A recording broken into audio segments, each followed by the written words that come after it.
सलाम पाकिस्तान 24 न्यूज़ के साथ मैं हूं ज़शान बशीर। यूट्यूब पर बराह रास्त सीखने के लिए सब्सक्राइब कीजिए youtube.com/24newsht। हेडलाइंस आप जान चुके हैं, खबरों की तफसीलात की जानिब बढ़ते हैं और सबसे पहले आपको बताएं कि अपोजिशन के शोर शराबे में पंजाब असम्बली का बजट आ गया। बजट का हजम 26 खरब 53 अरब रुपए रखा गया है। तनख्वाहों और पेंशन में सिर्फ 10% का इजाफा किया गया। कम अज़ कम तनख्वाह 20,000 रुपये रखी गई है। तरक्याती प्रोग्राम के लिए 560 अरब रुपए के फंड्स मुख्तस किए गए हैं, जबकि तालीम के लिए 442 और सेहत के लिए 370 अरब रुपए रखे गए हैं। स्पेशल प्रोग्राम्स के लिए 91 अरब 41 करोड़ रुपए मुख्तस किए गए हैं। बजट इजलास में अपोजिशन अरकान सीटियां बजाते रहे। बैनर्स पर महंगाई में रिकॉर्ड इजाफा, नामंजूर नामंजूर के नारे दर्ज थे, जबकि कातिल बजट, किसान दुश्मन बजट, अवाम दुश्मन बजट के नारे भी दर्ज थे। पंजाब का बजट पेश कर दिया गया है, जिसका कुल हजम 26 खरब 53 अरब रुपए रखा गया है, जो कि रवा माली साल से 18% ज़्यादा है। सूबाई महसूलात का हदफ 405 अरब रुपए मुकर्रर किया गया है। सेहत के शोबे के लिए 370 अरब रुपए मुख्तस किए गए हैं। तनख्वाहों और पेंशन में सिर्फ 10% का इजाफा किया गया है। इंफ्रास्ट्रक्चर डेवलपमेंट के प्रोग्राम्स के लिए 145 अरब 40 करोड़ रुपए मुख्तस किए गए हैं। तरक्याती प्रोग्राम के लिए 560 अरब के फंड्स रखे गए हैं। इसके अलावा स्पेशल प्रोग्राम्स के लिए 91 अरब 41 करोड़ के फंड्स मुख्तस किए गए हैं, जबकि यूनिवर्सल हेल्थ इंश्योरेंस प्रोग्राम के लिए 80 अरब रुपए मुख्तस किए गए हैं। वज़ीर आला सिंध मुराद अली शाह का कहना है कि 742 का कहकर 589 अरब दिए गए, बाकी कहा भूल जाओ। विफाक ने वो प्रोजेक्ट दिए जिनकी ज़रूरत नहीं थी। विफाकी हुकूमत मेगा मंसूबे देने की बजाय नालों का काम करा रही है, सब नालों में बह जाएगा। हमें कहा गया था कि आपको 742 अरब रुपए दिए जाएंगे from the divisible pool taxes plus trade transfers, 2 हिस्सों में होते हैं। अब रिवाइज करके कह दिया है कि 742 नहीं, हमारी ग्रोथ बहुत ज़्यादा हुई है, हम अपनी टारगेट से आगे बढ़ गए, लेकिन आपको पैसे हम 742 नहीं देंगे। अब रिवाइज में वो आगे 680 अरब कर दिए, 680.4 या 5 बिलियन। मतलब ये कैसे हो गया? और अभी तक 11 महीने में हमें मिले हैं 598 अरब रुपए। इकोनॉमी ज़्यादा तेज़ी से ग्रो हुई है, तो इसका मतलब यही है ना, आपकी अर्निंग भी बढ़ी होगी। हुकूमत के टैक्सेस हैं, वो इकोनॉमी जैसे ग्रो करती है उससे टैक्सेस बढ़ते हैं, तो आपके टैक्सेस बढ़ने की बजाय, यानी आपके रिसोर्सेज बढ़ने की बजाय कम क्यों हुए? सूबा सिंध को मिलना था 8.292 मिलियन एकड़ फीट पानी इस पूरे 2 महीने 10 दिन में, अप्रैल, मई और जून के 10 दिन, और हमें एक्चुअली मिला है 5.385 मिलियन एकड़, यानी 35% शॉर्टेज हमने इन 2 महीने 10 दिन में बर्दाश्त की है। और वज़ीर आला सिंध ने विफाकी वज़ीर इत्तलात की तनकीद का जवाब भी दे दिया। मुराद अली शाह कहते हैं कि फवाद चौधरी पुराने दोस्त हैं और पहले भी वज़ारत इत्तलात से निकाले गए थे। विफाकी हुकूमत मीटिंग करती है कि किस तरह मुराद अली शाह को खामोश कराया जाए। आला को कठपुतली के तौर के ऊपर इस्तेमाल करते हैं। यही साहब आए थे जब उस वक्त भी वज़ीर इत्तलात पर निकाल दिए गए थे। दोस्त पुराने जानने वाले हैं ना, तो ये थोड़ी बहुत हुज्जत कर सकते हैं, तो ये बातें वो पुरानी वगैरह। चीफ मिनिस्टर सिंध की हैसियत, चीफ मिनिस्टर सिंध की हैसियत भी मैं किसी मीटिंग में जाता हूँ, उससे पहले एक प्री मीटिंग होती है और कहा जाता है कि फलाना तुम जवाब दोगे इसको। कराची के ताजरों ने सिंध हुकूमत के हफ्ते के 6 रोज़ कारोबार करने के फैसले को खुश आइंद करार दिया है। कहते हैं कि बरवक्त फैसला मईशत के लिए सूदमंद साबित होगा। तफसीलात के लिए हबीब खान की रिपोर्ट देखिए।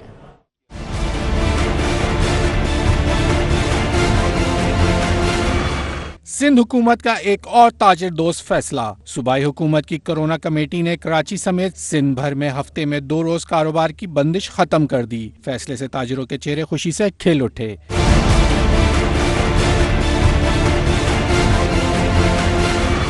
कराची के ताजिरों ने सूबाई हुकूमत के फैसले को खुश आइन करार दे दिया। उनका कहना है कि लॉकडाउन में नरमी और कारोबार की 6 रोज इजाजत से मुल्की मईशत में मजीद बेहतरी आएगी। दिन भर में 6 दिन कारोबार होगा और 1 दिन छुट्टी होगी। ये हुकूमत सिंध का फैसला बरवक्त है और NCOC ने भी इसकी इजाज़त दी है। हम साथ साथ गुजारिश करेंगे हुकूमत सिंध से और NCOC से कि शादी हॉलों को भी SOP के तहत कारोबार करने की इजाज़त दी जाए। सिंध हुकूमत का हफ्ते में 6 रोज़ कारोबार खोलने का फ़ैसला खुशाइंद है। हम सिंध हुकूमत का शुक्रिया अदा करते हैं। लॉकडाउन में नरमी और कारोबार के औकात कार में इजाफ़ा ताजिर बरादरी के लिए अच्छी खबर है। इस फ़ैसले से मुल्की मईशत मज़ीद बेहतर होगी। सिंध हुकूमत शादी हॉल्स को भी SOPs के साथ खोलने की इजाज़त दे। ہفتے میں اگر 6 روز کاروبار ہوگا اور بھرپور کام ہوگا تو انشاءاللہ لوگوں کو مواقع ملیں گے کہ کم بیک کر سکیں، جو ان کے نقصان ہوئے ہیں اس کے ازالے کر سکیں۔ تاجروں نے سندھ حکومت سے شادی ہالز اور ریسٹورانٹ میں ڈائن ان کی اجازت دینے کا بھی مطالبہ کر دیا۔ گورنر سندھ عمران اسماعیل کہتے ہیں کہ صوبائی حکومت کے ساتھ بہتر تعلقات کے خواہاں ہیں، وفاق کے ترقیاتی کاموں میں روڑے نہ اٹکائے جائیں۔ حبیب خان کی رپورٹ دیکھتے ہیں۔ گورنر سندھ عمران اسماعیل نے وزیر اعظم کی جانب سے فراہم کردہ 2 فائر ٹینڈرز نارتھ کراچی ایسوسی ایشن آف ٹریڈ اینڈ انڈسٹری کے حوالے کر دیے۔ اس موقع پر خطاب کرتے ہوئے گورنر سندھ عمران اسماعیل نے کہا کہ حکومت کے ساتھ صوبے کے عوام کی خاطر تعلقات بہتر کرنا چاہتے ہیں۔ ہم اگر ہاتھ ملا لیں اور جو وفاق کرنا چاہتا ہے سندھ میں منصوبے اسے ایگزیکیوٹ کرنے میں ان کی مدد کر دے سندھ حکومت، اور مدد بھی صرف اتنی کہ اجازت دے دیں، کوئی روڑے نہ اس میں اٹکائے جائیں، تو یہاں پہ کام مزید آگے بڑھ سکتا ہے۔ عمران اسماعیل کا کہنا تھا کہ گزشتہ بجٹ میں سندھ کے دیہی علاقوں کے لیے 3.5 ارب روپے رکھے گئے تھے، مگر سندھ حکومت کی جانب سے NOCs نہ ملنے کے باعث کام نہ ہو سکا۔ سندھ میں سیلانی اور عیدی کو کام کی اجازت ہے مگر وفاق کو نہیں۔ سڑکیں ٹوٹی ہوئی ہیں، نالے نہیں ہیں، پانی نہیں ہے، بجلی کے کنیکشن نہیں ہے، گیس کے کنیکشن نہیں ہے، اس کے لیے ہم نے تقریباً 3.5 ارب روپے ہم نے مختص کیے، مگر 1 سال کا عرصہ گزرنے کے باوجود نہ وہ کوئی پروجیکٹ میں 1 روپیہ خرچ ہو سکا،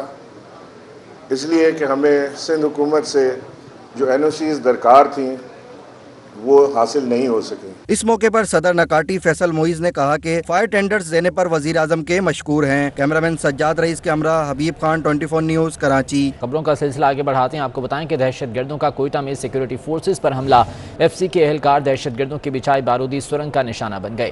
ISPR کے مطابق اس واقعے میں FC کے 4 اہلکار شہید ہو گئے۔ شہداء میں FC بلوچستان کے جونیئر کمیشنڈ آفیسر شامل ہیں۔ شہداء میں صوبیدار سردار علی خان، سپاہی مصدق حسین، اویس خان اور محمد انور شامل ہیں۔ یہ واقعہ پیش آیا ہے کوئٹہ میں، جہاں پر سیکیورٹی فورسز پر حملہ کیا گیا ہے۔ تفصیلات جان لیتے ہیں۔ اسلام آباد سے سغیر چودھری ہمارے ساتھ موجود ہیں۔ سغیر چودھری بتائے گا کیا تفصیلات دی گئی اس سلسلے میں؟ یہ دیکھیں، ISPR کی جانب سے جو اعلامیہ جاری کیا گیا اس کے مطابق FC کے اہلکاروں پر دہشت گردوں نے جو ہے وہ دہشت گردوں کی جانب سے بچھائی گئی سرنگ کا شکار ہوئے ہیں FC اہلکار، اور واقعے میں 4 FC اہلکار جو ہیں وہ شہید ہوئے ہیں، اور شہید ہونے والوں میں FC بلوچستان کے جونیئر کمیشنڈ آفیسر بھی شامل ہیں، اور شہداء میں صوبیدار سردار علی خان ہے، اس کے علاوہ سپاہی مصدق حسین، اویس خان اور محمد انور جو ہیں وہ شہید ہونے والوں میں شامل ہیں۔ اور اس کے علاوہ یہ بھی کہنا ہے ISPR کا کہ مارگریٹ مائنز کی حفاظت پر مامور FC کی گاڑی بارودی سرنگ سے ٹکرائی ہے، جس کی وجہ سے یہ جو ہے وہ نقصان ہوا، اور FC نے علاقے کا محاصرہ کر رکھا ہے، آپریشن شروع کر دیا گیا ہے۔ شر پسند عناصر کے ایسے بزدلانہ حملے مشکل سے جو ہے وہ حاصل کیے گئے امن و خوشحالی کو خراب کرنے نہیں کر سکتے، یہ ISPR کی جانب سے جو ہے وہ کہا گیا۔ اس کے علاوہ یہ بھی کہا گیا کہ سیکورٹی فورسز اپنی جانوں کا نذرانہ دے کر بھی ایسے ناپاک عزائم کو ناکام بنائیں گی۔ ٹھیک ہے سغیر چودھری، بہت شکریہ تفصیلات کے لیے۔ پشاور میں ویکسینیشن نہ کرانے والے کسی شہری کو کوئی سروس فراہم نہیں کی جائے گی۔ اسی بارے میں مزید تفصیلات جان لیتے ہیں۔ پشاور سے عظمت علی شاہ ہمارے ساتھ موجود ہیں۔ عظمت بتائے گا اس سلسلے میں کیا فیصلے کیے گئے ہیں؟